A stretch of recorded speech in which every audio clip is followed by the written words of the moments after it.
एक गांव में गोपाल नाम का एक लड़का रहता था। वह बहुत मेहनती था और खेती करके अपने परिवार के गुजर करता था, परंतु उसकी खेती में इतना भी नहीं हो पाता था कि वह अपने परिवार को पेट भर के भोजन दे दे। कई बार उसका परिवार भूखा रह जाता था और वह बड़ा परेशान था, और वह फिर भी उसने विष्णु भगवान की सच्चे दिल से प्रार्थना करनी नहीं छोड़ी। और एक दिन वह नदी किनारे बैठा था और रो रहा था, कह रहा था कि भगवान, मैं बड़ा परेशान हो गया, मेरी भक्ति में कोई कमी रह गई क्या। इतने में गांव वाले आ गए और वह कहने लगे कि तू बेवकूफ़ है, ऐसे भगवान कुछ भी नहीं देता, हम तो पूजा करके थक गए। तो वह उठकर वहाँ से चला गया, उसका मन डोल गया। फिर वह अपने काम पे लग गया, परंतु उसने भगवान के प्रति श्रद्धा और विश्वास नहीं छोड़ा और वह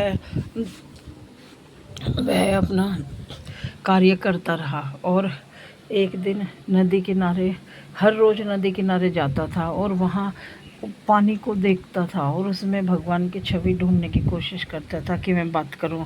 और वह एक दिन बैठा हुआ परेशान हो रहा था, कहने लगा कि भगवान, मैं भूखा रह जाऊं कोई दिक्कत नहीं, पर मैं अपने परिवार को भूखा नहीं रख सकता, तो मेरे घर का प्रधान होने का क्या फ़ायदा, लानत है मुझ पर। तो वह एक साधु वहाँ से गुजरे और साधु बाबा ने कहा, बेटा थोड़ा पानी मिलेगा।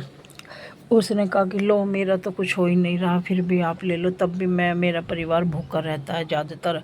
फिर उसने कहा, बेटा भूख भी लगी है, तो उसने 2 रोटी थी वो भी दे दी सूखी जैसी। तो कहा कि बाबा, ये 2 रोटी मैं अपने परिवार के लिए लाया हूँ मांग के, और आप अगर खा सको तो लो, खा लो, क्योंकि मेरा तो फिर भी परिवार आधा अधूरा ही रह जाएगा। उस साधु ने रोटी खाकर वह बोला, भगवान तेरा भला करेगा, तू चिंता मत कर, कह के वहाँ से चला गया। और वह जब घर गया, घर जाकर सो गया। उसके बाद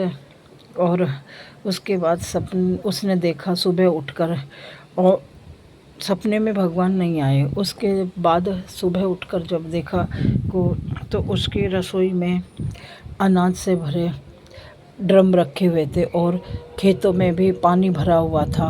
वह आश्चर्यचकित हो गया कि मेरे खेतों में कहाँ से पानी आया, मैंने तो दिया ही नहीं है, सूखा वैसे पड़ा है। तो गांव वाले सब उसके भागकर खेत देखने चले गए।